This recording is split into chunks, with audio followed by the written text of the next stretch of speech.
ವೀಕ್ಷಕರೇ, ಇವನ್ ಕನ್ನಡ ಸುದ್ದಿವಾಹಿನಿಗೆ ಸ್ವಾಗತ. ನಾನು ನಿಮ್ಮ ಬೀರೇಶ್ ಪೂಜಾರ್. ರಾಣೆಬೆನ್ನೂರಿನಲ್ಲಿ ಸ್ಕಂದಮಾತಾ ಗಾರ್ಮೆಂಟ್ ಕಾರ್ಮಿಕರಿಗೆ 2 ತಿಂಗಳಿಂದ ವೇತನ ಕೊಡದೆ ಸತಾಯಿಸಿದ ಫ್ಯಾಕ್ಟರಿ ಮಾಲೀಕರ ವಿರುದ್ಧ ಬೃಹತ್ ಪ್ರತಿಭಟನೆ. ರೈತ ಮುಖಂಡರೊಂದಿಗೆ ಈಗಾಗಲೇ ಕಾರ್ಮಿಕರು ಫ್ಯಾಕ್ಟರಿ ಮುಂದೆ ಪ್ರತಿಭಟನೆ ಮಾಡಿರ್ತಕ್ಕಂಥ ದೃಶ್ಯಾವಳಿಗಳನ್ನು ಇಲ್ಲಿ ನೋಡ್ಬೋದು ವೀಕ್ಷಕರೇ.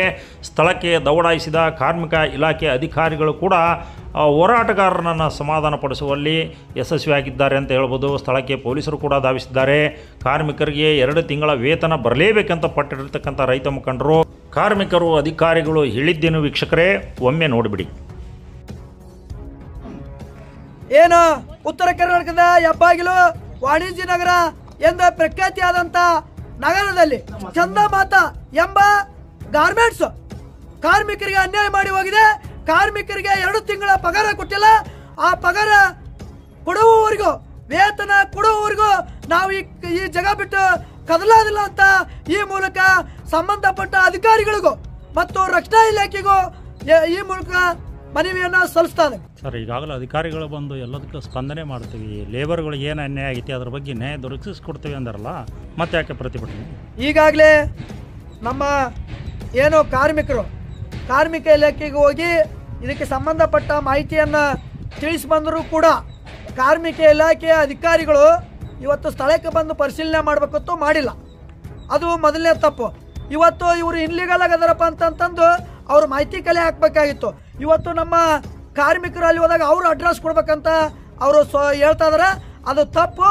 ಅವರೇ ಈ ಅಡ್ರೆಸ್ಸನ್ನು ಹುಡುಕಿ ಅವ್ರು ಎಲ್ಲದಾರು ನೋಡ್ಕೊಂಡು ಇವತ್ತು ಕಾರ್ಮಿಕ ಇಲಾಖೆ ಮನಸ್ಸು ಮಾಡಿದ್ರ ಇವತ್ತು ಇವರಿಗೆ ಹಣವನ್ನು ಕೊಡಿಸುವಂತ ತಾಕತ್ತು ಕಾರ್ಮಿಕ ಇಲಾಖೆ ಅಧಿಕಾರಿಗಳಿಗಿದೆ. ಯಾಕಪ್ಪ ಅಂದ್ರೆ ಇಮಿಡಿಯೇಟ್ಲಿ ಅವ್ರ ಮೇಲೆ ಕೇಸ್ ಮಾಡುವಂತ ಅಧಿಕಾರ ಅವ್ರಿಗಿದೆ. ಬೇಕಾದ್ರೆ ಯಾಕ್ಟು ಕೂಡ ಹೇಳಂದ್ರೆ ಹೇಳ್ತಾನೆ, ಆದ್ರೆ ಅವ್ರಿಗೆ ಅವಮಾನ ಆಗಬಾರ್ದು ಕಾರ್ಮಿಕ ಇಲಾಖೆಗೆ ಅಂತಂದು ನಾವು ಸುಮ್ ಕೂತಂದಾನೆ. ನಾನು ಒಂದು ಶಾಂತಿಯುತವಾಗಿ ಪ್ರತಿಭಟನೆ ಮಾಡಲಿಕ್ಕೆ ಮುಂದಾಗೇನೆ.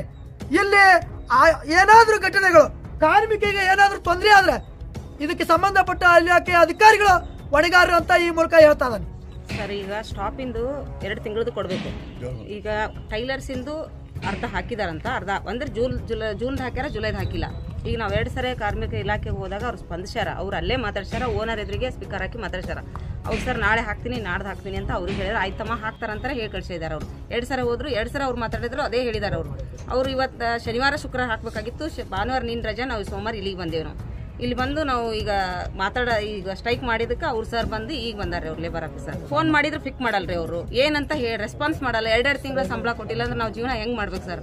ಇದ್ದಕ್ಕಿದ್ದಂಗೆ ನನ್ನ ಕೆಲಸದಿಂದ ತೆಗ್ದಾರೆ ಅವ್ರು. ಮೇನ್ ಒಂದು ಮಧ್ಯಾಹ್ನ ಟೈಮ್ ನನಗೆ ವರ್ಕ್ ನೀನು ಮಾಡೋದು ಬೇಕಾಗಿಲ್ಲ, ಹೋಗಿ ನಿನ್ನ ಮನೆಗೆ ಅಂತ ಕಳಿಸ್ಯಾರ ಅಂದ್ರೆ ಅವತ್ತು ನನ್ನ ಪೇಮೆಂಟ್ ಕ್ಲಿಯರ್ ಮಾಡಬೇಕು. ಅವ್ರು ಅದನ್ನ ಪೇಮೆಂಟ್ ಹಾಕಿಲ್ಲ ಅಂದ್ರೆ ನಾನು ಯಾರು ಕೆಲಸನೂ ಇಲ್ಲ, ಪೇಮೆಂಟ್ ಇಲ್ಲ ಅಂದ್ರೆ ಹೆಂಗ್ ಜೀವನ ಮಾಡ್ಬೇಕು? ನಾವು ಟೈಲರ್ಸಿಗೆ ಹಾಕ್ಯಾರಂತ ಅಂದ್ರೆ ಸರ್ ಪೇಮೆಂಟ್ ನಮಗೆ ಹಾಕಿಲ್ಲ, ನಾವು ಹೆಲ್ಪರ್ ಇದ್ದೀವಿ. ಟೈಲರ್ಸ್ ಒಂದೇ, ಹೆಲ್ಪರು ಒಂದೇ. ನನ್ನ ಮಗ ಆಕ್ಸಿಡೆಂಟ್ ಆಗಿ ಬಿದ್ದು ಬಂದಾನೆ, ಕೈ ಮುರ್ಕಂದಾನೆ. ನಾನು ಫೋನ್ ಮಾಡಿ ಹೇಳಿನಿ ನನ್ನ ಮಗಳಿಗೂ ಹುಷಾರಿಲ್ಲ, ನಮಗೆ ಪೇಮೆಂಟ್ ಬೇಕೇ ಸರ್, ಭಾಳ ಅರ್ಜೆಂಟ್ ಐತಿ, ನಮಗೆ ದುಡ್ಡು ಸಲುವಾಗಿ ಭಾಳ ಕಷ್ಟ ಐತಿ, ನಮ್ಮ ಮನೆಗೆ ಏನಿಲ್ಲ ಅಂತ ನಾವು ಹೇಳಿದ್ರೇನು ಹ್ಞೂ ಹಾಕ್ತೀವಿ, ಇವತ್ತು ಹಾಕ್ತೀವಿ, ನಾಳೆ ಹಾಕ್ತೀವಿ ಅಂತ ಹೇಳಿ ಹಾಕೇ ಇಲ್ಲ ಸರ್. ನಮಗೆ ಪೇಮೆಂಟ್ ಬೇಕೇ ಬೇಕು. ಇಲ್ಲ, ನಮಗೆ ಜೂನ್ ತಿಂಗಳದು ಪೇಮೆಂಟ್ ಮಾಡ್ತೀನಿ ಅಂತ ಹೇಳಿದ್ರು. ಜೂನ್ ತಿಂಗಳದು ಆಗಸ್ಟಿಗೆ ಪೇಮೆಂಟ್ ಮಾಡಿದ್ದಾರೆ ಇವರು. ಅದು ಅರ್ಧ ಫಸ್ಟಿಗೆ ಕೊಟ್ಟಿದ್ರು, ಇನ್ನು ಅರ್ಧ 2,000, 3,000 ಅಥವಾ 4,000 ಹಿಂಗೆ ಕೊಟ್ಟಿದ್ದಾರೆ. ಜುಲೈ ಪೇಮೆಂಟ್ ಇನ್ನೂವರೆಗೂ ಆಗಿಲ್ಲ. ಅದ್ರ ಬಗ್ಗೆ ಫೋನ್ ಮಾಡಿದ್ರೆ ಒಬ್ರು HR ರಿಸೀವ್ ಮಾಡಲ್ಲ ಫೋನ್, ಓನರ್ ಆದ್ರೂ ಓನರ್ ಫೋನ್ ರಿಸೀವ್ ಮಾಡಲ್ಲ. ನಾವ್ ಯಾರಿಗೆ ಕೇಳ್ಬೇಕು ಮತ್ತೆ? ಹಂಗಾಗಿ ಸ್ಟ್ರೈಕ್ ಮಾಡಕ್ ಕಾರಣ ಅಷ್ಟೇ. ನೈಟ್ ಮಿಷಿನ್ಗಳು ಶಿಫ್ಟ್ ಮಾಡಿದ್ದಾರೆ. ಅದನ್ನ ನೋಡಿದ್ರೆ ನಮಗ್ ಭಯ ಅನ್ನೋದು ಆಕ್ಚುಲಿ ಎಲ್ರಿಗೂ ಹುಟ್ಟೆ ಹುಡ್ತೈತೆ. ಅದು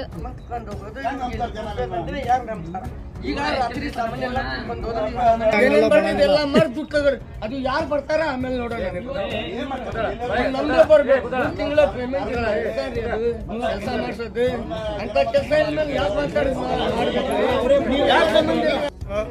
ಅವರು ಹೋರಾಟ ಮಾಡ್ಲಿಕ್ಕೆ ಕಾರಣ ಏನಂದ್ರೆ ಇಲ್ಲಿ ಯಾರು ಅವರಿಗೆ ಸ್ಪಂದಿಸಿಲ್ಲ. ಅವ್ರಿಗೆ ಲಾಕ್ ಮಾಡ್ಕೊಂಡು ಹೋಗೋದ್ರಿಂದ ಸಾಮಾನು ಶಿಫ್ಟ್ ಮಾಡೋದ್ರಿಂದ ಅವ್ರಿಗೆ ಭಯ ಹುಟ್ಟಿ ನಮ್ಗೆ ಯಾರು ಇದ್ರಿಗಿಲ್ಲ ಅಂತ ಲೇಬರ್ ಆಫೀಸರ್ ಬಂದಿದ್ದಾರೆ ಇನ್ನೊಂದ್ಸರಿ.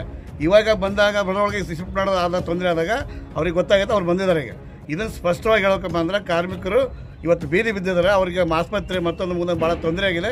ಆ ಕಾರಣದಿಂದ ಅವ್ರು ಬಗೆಹರಿಸಬೇಕಾಗಿದೆ. ಬಗೆಹರಿಸಿದವರೆಗೂ ಬರೀ ಸ್ವಭಾವ ಹೇಳ್ತಾ ಹೋಗ್ತಾ ಇದ್ದಾರೆ. 2 ತಿಂಗಳು 3 ತಿಂಗಳು ಸ್ಯಾಲ್ರಿ ಅಂದ್ರೆ 100% ಪೇಮೆಂಟ್ ಆಗಿದ್ರೆ ಯಾರು ಮಾಡೋ ಅವಶ್ಯಕತೆ ಇದ್ದಿಲ್ಲ. ಅಧಿಕಾರಿಗಳು ಈಗ ಬಂದಾರಂದ್ರೆ ಆ ಮೊದಲೇ ಬಂದೋದಕ್ಕೆ ಸಮಸ್ಯೆನೇ ಆಗ್ತಿರಲಿಲ್ಲ. HR ಮೊದಲಾಗಿ ಸರಿಯಾಗಿ ಆಕ್ಷನ್ ತೊಗೊಳ್ತಾರೆ, ಮಕ್ಕಳಿಗೆ ಫೋನ್ ಕೊಡ್ತಾರೆ. ಇವೆಲ್ಲ ಸಮಸ್ಯೆ ಆಗಿ ಈ ಮಟ್ಟಕ್ಕೆ ಬಂದಿದೆ. ನಾವು ಅವರು ಕಷ್ಟ ಮಾಡೋ ಪರಿಸ್ಥಿತಿ ಬಂದಿದೆ. ನೀವು ಕೂಡಲೇ ಬಂದು ಬಗೆಹರಿಸಬೇಕಾಗುತ್ತೆ. ಬಗೆಹರಿಸಿದ್ರೆ ನಾವು ರಾತ್ರಿ ಹೊತ್ತು ಹೋರಾಟ ಮಾಡ್ತೇವೆ. ಈಗಾಗಲೇ ನೀವು ಹೇಳಿದ್ರಿ ಘರ್ಷಣೆ ಅಂತಂತೇಳಿ ಅದು ಖಂಡಿತ ಘರ್ಷಣೆ ಅನ್ನೋಂಥ ವಿಷಯ ಅಲ್ಲ. ಯಾಕಂತಂದರೆ ಇಲ್ಲಿ ಲೇಬರಿಗೆ ಅನ್ಯಾಯ ಆದಾಗ ನಾವು ಕಾರ್ಮಿಕರ ಪರ ಧ್ವನಿ ಎತ್ತೋದು ನಮ್ಮ ಕರ್ತವ್ಯ. ಇದನ್ನು ನಾವು ಧ್ವನಿ ಎತ್ತೇವೆ. ಧ್ವನಿ ಎತ್ತಿದಾಗ ಅದು ಕೆಲವರ ಭಾವನೆ ಒಳಗೆ ಘರ್ಷಣೆ ಅಂತ ಅನಿಸಿರ್ಬೋದು. ಆ ವಿಚಾರಕ್ಕೆ ಏನು ಸಂಬಂಧ ಇಲ್ಲ. ಇಲ್ಲಿ ಲೇಬರ್ ಆಫೀಸರು ಸ್ಪಂದನೆ ಮಾಡಿಲ್ಲ ಅಂತ ನಾವು ಹೇಳ್ತಕ್ಕಿಲ್ಲ. ಈ ಮೊದಲು ಕಾರ್ಮಿಕರು ಹೋಗಿ ಕಾರ್ಮಿಕ ಇಲಾಖೆಗೆ ಸೂಚನೆ ಕೊಟ್ಟಾಗ, ಕಷ್ಟಗಳನ್ನ ಹೇಳ್ಕೊಂಡಾಗ ತತ್ಕ್ಷಣ ಸ್ಪಾಟಿಗೆ ಬಂದು ಸ್ಪಾಟನ್ನು ಪರಿಶೀಲನೆ ಮಾಡಿ ಇದು ಇಲ್ಲೀಗಲ್ ಐತಾ ಲೀಗಲ್ ಐತಾ ಅಂತೇಳಿ ಅದರ ಬಗ್ಗೆ ಕ್ರಮ ತಗೊಂಡು ಅವರು ಎಚ್ಚೆತ್ಕೊಂಡಿದ್ರೆ ಇಲ್ಲಿವರೆಗೂ ಈ ಪರಿಸ್ಥಿತಿ ಬರ್ತಿರ್ಲಿಲ್ಲ, ಈ ಹಂತ ತಲುಪ್ತಿದ್ದಿಲ್ಲ. ಕೂಡಲೇ ಈಗಾದ್ರೂ ಏನೂ ಅವರು ಇಲ್ಲ ಅಂತ ಹೇಳ್ತಿಲ್ಲ, ಸ್ಪಂದನೆ ಮಾಡ್ತಾ ಇದ್ದಾರೆ. ನಾವು ಮಾಡ್ತೀವಿ ಅಂತ ನಮಗೇನೈತಲ್ಲ, ನಮಗೆ ಮನವಿಯನ್ನು ನಾವು ಮಾಡಿದ ತಕ್ಷಣ ಅವ್ರು ಸ್ಪಂದನೆ ಮಾಡಿದ್ದಾರೆ. ಆ ಮನವಿಗೆ ನಮ್ಮ ಅಭಿನಂದನೆಗಳು. ಇದಕ್ಕೇನೈತಲ್ಲ ಅವರು ನಮ್ಮ ಸಹಕರಿಸ್ತಾರೆ ಅಂತೇಳಿ ಕಾರ್ಮಿಕರೆಲ್ಲ ಏನೈತಲ್ಲ ಅದಕ್ಕೆ ಒಪ್ಪಿಕೊಂಡಿದ್ದಾರೆ. ದಯವಿಟ್ಟು ಆದಷ್ಟು ಬೇಗನೆ ಇದನ್ನ ಬಗೆಹರಿಸ್ಬೇಕು ಅಂತ ಹೇಳ್ತಾರೆ. ಸರ್, ನಾವಿಲ್ಲಿ PM ಕೆಲಸ ಮಾಡ್ತಾ ಇರೋದು. ವರ್ಕರ್ಸಿಗೆ ಎಲ್ಲ ಪೇಮೆಂಟು ಮಾಡಿದ್ದಾರೆ, ಅರ್ಧಂಬರ್ಧ ಮಾಡಿದ್ದಾರೆ. ಈಗ ಸ್ಟಾಫ್ಗಳಿಗೆಲ್ಲ ಆಗಿರಲ್ಲ. ಈಗ ಸ್ಟಾಫ್ಗಳು ಮತ್ತೀಗ ಪ್ರಾಬ್ಲಮ್ಮು ಏನು ಮಾಡೋದು, ಆಗತ್ತಾ ಇಲ್ಲ ಅಂತ ಅದೊಂದು ನಮಗೆ ಭಯ. ಯಾಕಂದರೆ ನಾವು ಇದನ್ನು ನಂಬ್ಕೊಂಡೆ ಬಂದಿರೋದು ಕೆಲಸನ. ಈಗ ಆದ ಅಂದರೆ ಇವತ್ತು 2 ದಿನದೊಳಗೆ ಆಗ್ಬೇಕು, ಇಲ್ಲಾಂದ್ರೆ ನಮಗೆ ಸಿಕ್ಕಾಪಟ್ಟ ಸಮಸ್ಯೆ ಐತೆ. ಸಾಗರದಿಂದ ಬಂದಿರೋದು ನಾವು ಅಲ್ಲಿಂದ ವರ್ಕ್ ಮಾಡ್ತಾರೆ. ಹಾಂ, ಕೆಲಸನೆಲ್ಲ ನೀಟಾಗೆಲ್ಲ ಕಲಿಸ್ಕೊಟ್ಟು ಏನು ತೊಂದರೆ ಇಲ್ಲ. ಎಲ್ಲರೂ ಆಪ್ರೇಟರ್ ಬೇಕಾದ್ರೆ ಕೇಳಿರಿ ಹೆಂಗಿದೆ ಕೆಲಸ ಏನು ಅಂತ. ಅದೇ ನೀವು ಕೇಳಿರೋ ಪ್ರಶ್ನೆ ಸಂಬಂಧಪಟ್ಟಂಗೆ ಸರ್, ಈಗ ನಮ್ಮಲ್ಲಿ ಸ್ಯಾಲ್ರಿದು ಜೂನ್ ತಿಂಗಳದು 20% ಪೆಂಡಿಂಗ್ ಇದೆ. ಸ್ಯಾಲ್ರಿ ಎಲ್ಲರೂ ಕೊಡ್ಬೇಕಾಯ್ತು ಸರ್. ಜುಲೈ ತಿಂಗಳದ್ದು ಯಾರಿಗೂ ಕೊಟ್ಟಿಲ್ಲ ಸರ್ ಸ್ಯಾಲ್ರಿನ.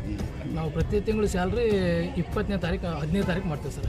ಪ್ರತಿ ತಿಂಗಳು 15ರ ಒಳಗಡೆ ಸ್ಯಾಲ್ರಿ ಮಾಡ್ತೀವಿ. ಜುಲೈದು 15ರ ಒಳಗೆ ಮಾಡೋಕ್ಕಂತ ಪ್ಲ್ಯಾನ್ ಇದೆ ಸರ್. ಜೂನ್ ಮಾತ್ರ 20% ಎಂಪ್ಲಾಯ್ ಸ್ಯಾಲ್ರಿ ಆಗಿಲ್ಲ ಸರ್. ಫಂಡ್ ಏನೋ ಅಡ್ಜಸ್ಟ್ ಮಾಡ್ತೀವಿ ಅಂತ ಓನರ್ಗಳು ಹೋಗಿದ್ದಾರೆ. ಅವ್ರು ಫಂಡ್ ಅಡ್ಜಸ್ಟ್ ಆಯ್ತು ಅಂದರೆ ಇವತ್ತು ನಾಳೆ ನಾಡ್ದಲ್ಲಿ ಕ್ಲಿಯರ್ ಮಾಡ್ತೀವಿ ಅಂತ ಇವಾಗ ಫೋನಲ್ಲಿ ಮಾತಾಡಿದೆ ಸರ್. ಹೇಳ್ತಾರೆ ಅವು ಆದ ತಕ್ಷಣ ಅದು ಕ್ಲಿಯರ್ ಮಾಡ್ತೀವಿ ಸರ್. ಅದು ಬಿಟ್ಟರೆ ಮತ್ತೆ ಬೇರೆ ಇಶ್ಯೂ ಸರ್. ಕೆಲಸ ಮಾಡ್ಬೇಕನ್ನೋ ಉದ್ದೇಶದಿಂದ ಇವತ್ತು ಬಂದಿರೋ ಸರ್ ಕಂಪ್ನಿ. ಆ್ಯಕ್ಚುಲಿ ನಾವು ಕಂಪ್ನಿ ಓಪನ್ ಮಾಡಿ ಕೆಲಸ ಮಾಡ್ಕೊಂಡು ಬಂದಿರೋ ಉದ್ದೇಶ ಕೆಲಸ ಸ್ಟಾರ್ಟ್ ಮಾಡ್ಬೇಕಂತ ಹೇಳಿದೆ. ಬಟ್ ಇಲ್ಲಿ ಈ ಥರ ಇಶ್ಯೂ ಆಗಿದ್ದರಿಂದ ಕಂಪ್ನಿ ಓಪನ್ ಮಾಡಿ ಕೆಲಸ ಮಾಡೋಕ್ಕಾಗಲಿಲ್ಲ ಸರ್. ಆಮೇಲೆ ಮಷಿನ್ ಹೊರಗಡೆ ಕಳಿಸಿರೋ ಉದ್ದೇಶ ಅಂದರೆ 10 ಮಿಷಿನ್ ಬಾಡಿಗೆ ತಂದ್ರೆ ಸರ್ ಓನರ್. ಆ ಬಾಡಿಗೆ ದಿವಸ ರೈಸ್ ಆಗ್ತಾ ಇದೆ ಸರ್. ಅದು ಹಾಗಾಗಿ ಇಲ್ಲಿ ಕೆಲಸ ಸ್ಟಾಪ್ ಆಯಿತು, ಬಾಡಿಗೆ ರೈಸ್ ಆಗುತ್ತಲ್ಲ ಅನ್ನೋ ಉದ್ದೇಶಕ್ಕೆ ಆ ಮಷಿನ್ ಮಾತ್ರ ಕಳಿಸ್ಯಾರ ಸರ್. ನಮಗೆ ಗೊತ್ತಿರೋ ಹಾಗೆ ಓನರ್ ಮೂಲಕ ನಮಗೆ ಗೊತ್ತಿರೋ ವಿಷಯ ಹಾಗೆ ಅವರು ಇಲ್ಲಿ ಬಿಲ್ಡಿಂಗಲ್ಲಿ ಒಂದು ಪಕ್ಷ ಇಶ್ಯೂ ಇರೋದು ಇದು ಕ್ಯಾನ್ಸಲ್ ಆದರೂ ಕೂಡ ಬೇರೆ ಬಿಲ್ಡಿಂಗ್ ನೋಡ್ಬಿಟ್ಟು ವಿಚಾರ ಮಾಡಿದ್ದಾರೆ ಸರ್. ಬೇರೆ ಬಿಲ್ಡಿಂಗ್ ಶಿಫ್ಟ್ ಮಾಡಿ ಅಲ್ಲಿ ಕೆಲಸ ಮಾಡೋಕ್ಕಂತ ಪ್ಲ್ಯಾನ್ ಇದೆ ಸರ್. ಬಂದ್ ಮಾಡ್ಕೊಂಡು ಹೋಗೋದಾಗಲಿ, ವರ್ಕರ್ಸ್ಗೆ ಪೇಮೆಂಟ್ ಕೊಡದೇ ಇರೋದಾಗಲಿ ಟೋಟಲಿ ಆ ವಿಷಯ ಪ್ರಸ್ತಾವ ಓನರ್ ಹತ್ರ ಯಾವುದೂ ಇಲ್ಲ ಸರ್. ಅದಕ್ಕೆ ಓನರ್ನ ಮಾತ್ರ ಪ್ರಸ್ತಾವ ಮಾಡೋ ವಿಷಯ ಸರ್. ಬೇರೆ ಬಿಲ್ಡಿಂಗ್ ಪಕ್ಕದಲ್ಲಿ ನೋಡಿದ್ದಾರೆ ಸರ್. ಇದು ಇಶ್ಯೂ ಕ್ಲಿಯರ್ ಆಗಿಲ್ಲ ಎಲ್ಲ ಅಲ್ಲಿ ಶಿಫ್ಟ್ ಮಾಡ್ಕೊತಾರೆ. ಬಾಡಿಗೆ ಮಿಷಿನ್ಗೂ ಮಾತಾಡಿದ್ರೆ ಸರ್. ಈಗ ಹೊರಗಡೆ ಬಾಡಿಗೆ ಮಿಷಿನ್ ತಂದು ಅಲ್ಲಿ ಹಾಕೊಂಡ್ಬಿಟ್ಟು ಆ ಬಿಲ್ಡಿಂಗ್ ರನ್ ಮಾಡೋ ಪ್ಲಾನ್ ಇದೆ ಸರ್. ಇಲ್ಲಿ ಇರ್ತಕ್ಕಂಥ ಎಲ್ಲ ಮಷಿನ್ಗಳನ್ನು ಬೇರೆ ಕಡೆ ಸ್ಥಳಾಂತರಿಸೋದಕ್ಕೂ ಮುಂಚೆ ತಮ್ಮ ಕಾರ್ಮಿಕರಿಗೆ ನೀವು ಮಾಹಿತಿಯನ್ನು ಕೊಡ್ಬೋದಾಗಿತ್ತಲ್ಲ ಸರ್. ಈ ವಿಷಯ ಫೋನಲ್ಲಿ ಮಾತಾಡಿದ್ದೀನಿ ಸರ್. ಅದಕ್ಕೆ ನಾಳೆ ಬಂದು ನಾನು ಎಲ್ಲರಿಗೂ ಮೀಟಿಂಗ್ ಅರೇಂಜ್ ಮಾಡ್ತೀನಿ, ಇರೋ ಫ್ಯಾಕ್ಟ್ ಹೇಳ್ತೀನಿ ಅಂತ ಹೇಳಿದ್ದಾರೆ ಸರ್. ಒಂದೇನಂತಂದರೆ ಕಾರ್ಮಿಕ ಇಲಾಖೆ ಯಾವತ್ತೂ ನಿಧಾನಗತಿಯಲ್ಲಿ ಮಾಡಿರೋದಿಲ್ಲ. ಅದನ್ನು ನಾವು ತಕ್ಷಣ ಇಮಿಡಿಯೇಟ್ಲಿ ನಮ್ಮ ಒಂದು ಗಮನಕ್ಕೆ ಬಂದ ತಕ್ಷಣ ಅವರಿಗೆ ಸ್ಪಂದಿಸುವಂಥ ಕೆಲಸ ನಾವು ಮಾಡಿದ್ದೀವಿ. ಅವರಿಗೆ ಮತ್ತು ಅವರು ಓನರಿಗೆ ಕೂಡ ನಾನು ಕರೆ ಮೂಲಕ ಅವ್ರಿಗೆ ಮಾತಾಡಿದಾಗ ಸರ್ ಒಂದು 50% ಅವರಿಗೆ ಪೇಮೆಂಟ್ ಹಾಕ್ತೀನಿ ಸರ್, ಮಾರನೇ ದಿನ ಬಿಟ್ಟು ನಾವು ಒಂದು 50% ಹಾಕ್ತೀನಿ ಅಂದು ಮಾತಕ್ಕೆ ಅವರು ಅದೇ ರೀತಿ ಏನಪ್ಪ ಅಂದ್ರೆ ಅವರು ಕೂಡ ಏನೋ ಅರ್ಧ ಪೇಮೆಂಟ್ ಕೂಡ ಹಾಕಿದ್ದಾರೆ. ಅದನ್ನು ನಾವು ನನ್ನ ಗಮನಕ್ಕೆ ಅಂದ್ರೆ ಬಂದ ಮೇಲೆ ನಮ್ಮ ಹೈಯರ್ ಅಥಾರಿಟಿಗೆ ತಿಳಿಸಿದ್ದೀನಿ ಆಲ್ರೆಡಿ. ನಾನು ಇದು ಒಂದು ಫ್ಯಾಕ್ಟ್ರಿ ಆ್ಯಕ್ಟಲ್ಲಿ ಒಂದು ಲೈಸೆನ್ಸು ಕೂಡ ತೊಗೊಂಡಿಲ್ಲ ಒಂದು ಗಮನಕ್ಕೆ ಬಂದ ಮೇಲೆ ಆ ಫ್ಯಾಕ್ಟ್ರಿ ಆ್ಯಕ್ಟಲ್ಲಿ ಒಂದು ನಮ್ಮ ಡೈರೆಕ್ಟರ್ ಆಗಿರ್ತಕ್ಕಂಥ ಚಿನ್ಮಯ್ ಮೇಡಮ್ ಅವರು ಕೂಡ ಕರೆ ಮುಖಾಂತರ ನಾನು ಕೂಡ ಮಾತಾಡಿ ಅದನ್ನು ತಿಳಿಸಿದ್ದೀನಿ. ಸೊ ಇಮಿಡಿಯೇಟ್ಲಿ ಇವತ್ತು ಮಧ್ಯಾಹ್ನ ಬಂದು ಅದನ್ನು ಒಂದು ವರ್ಕರ್ ಸ್ಟೇಟ್ಮೆಂಟ್ ತೊಗೊಂಡು ಯಾರು ಪೇಮೆಂಟ್ ಓನರ್ ಕೊಟ್ಟಿಲ್ಲ ಅವರು ಓನರ್ ಮೇಲೆ ಕೇಸ್ ಹಾಕುವಂಥ ಒಂದು ಕೆಲಸವನ್ನು ಒಂದು ಭಾಳ ಅತಿ ಶೀಘ್ರದಲ್ಲಿ ಮಾಡ್ತೀವಿ ಅಂತಕ್ಕಂಥ ಒಂದು ತಿಳಿಸ್ತಾ ಇದೆ. ಬಾಕಿ ಇರತಕ್ಕಂಥದ್ದನ್ನು ಹೇಗೆ ಅವರಿಗೆ ಮರುಪಾವತಿ ಮಾಡಿಸ್ತೀರಿ ಸರ್? ಮರುಪಾವತಿ ಅಂತಂದರೆ ಈಗ ಇವತ್ತು ಎಷ್ಟು ಪೇಮೆಂಟ್ ಉಳಿದಿದೆ ಅವ್ರದ್ದು, ಜೂನು 20% ಉಳಿದಿದೆ ಅಥವಾ ಜುಲೈ ಒಂದು 20%, ಇದು ಜುಲೈ ತಿಂಗಳದ್ದು ಉಳಿದಿದೆ ಅಂತ ಹೇಳಿದ್ದಾರೆ ಇವತ್ತು ವರ್ಕರು. ಆ ವರ್ಕರ್ ಒಂದು ಏನು ಹೇಳಿಕೆ ಆಧಾರದ ಮೇಲೆ ನಾವು ಸ್ಟೇಟ್ಮೆಂಟನ್ನು ತೊಗೊಂಡು ಅವ್ರಿಗೆ ಎಷ್ಟು ಪೇಮೆಂಟ್ ಬರಬೇಕಾಗಿದೆ ಆ ಪೇಮೆಂಟು ಕೂಡ ಏನಿಂದ ನಾವು ಕೇಸಲ್ಲಿ ನಾವು ದಾಖಲೆಯನ್ನು ಕೂಡ ಮಾಡ್ತೀವಿ. ಕಾನೂನು ಬಾಹಿರ ಇಂಥ ಫ್ಯಾಕ್ಟ್ರಿಗಳನ್ನು ಮೊದಲೇ ತಮ್ಮ ನೆದರಿಗೆ ಬಂದ ತಕ್ಷಣ ಇಂಥವನ್ನ ಸೂಕ್ತ ಕಾನೂನು ಕ್ರಮ ಜರುಗಿಸಿ ಲೇಬರ್ಗೆ ಅನ್ಯಾಯ ಆಗದ ರೀತಿಯಲ್ಲಿ ನೋಡ್ಕೊಳ್ಳೋದು ಇಲಾಖೆಯ ಕರ್ತವ್ಯ ಅಲ್ಲ ಸರ್? ಇದು ಹೌದು ನಿಜ. ಬಟ್ ಒಂದು ಏನಂತಂದರೆ ಇವತ್ತು ನಮಗೆ ಈಗ ಗಮನಕ್ಕೆ ಬಂದಿದೆ, ಅದನ್ನು ನಮ್ಮ ಹೈಯರ್ ಅಥಾರಿಟಿಗೆ ತಿಳಿಸಿದ್ದೀನಿ. ಇದು ತಕ್ಷಣ ಇಮಿಡಿಯೇಟ್ಲಿ ಏನಪ್ಪ ಅಂದ್ರೆ ನಮ್ಮ ಒಂದು ನಿರ್ದೇಶಕರು ಬಂದು ಅದನ್ನು ಕಾನೂನುಬದ್ಧವಾಗಿ ಕಾನೂನಿನ ಒಂದು ಪ್ರೊಸೀಜರ್ ಮೂಲಕ ಏನು ಮಾಡಬೇಕಾಗಿದೆ ಅದನ್ನು ಇದು ಆಗಿ ಏನಪ್ಪ ನಾವು ಅದನ್ನು ಕಟ್ಟುನಿಟ್ಟಾಗಿ ಅನ್ನೋದ ಪಾಲನೆ ಮಾಡ್ಬೇಕಂತ ಅದು ತಮ್ಮ ಮುಂದೆ ಹೇಳಕ್ಕೆ ಬಯಸ್ತೇವೆ.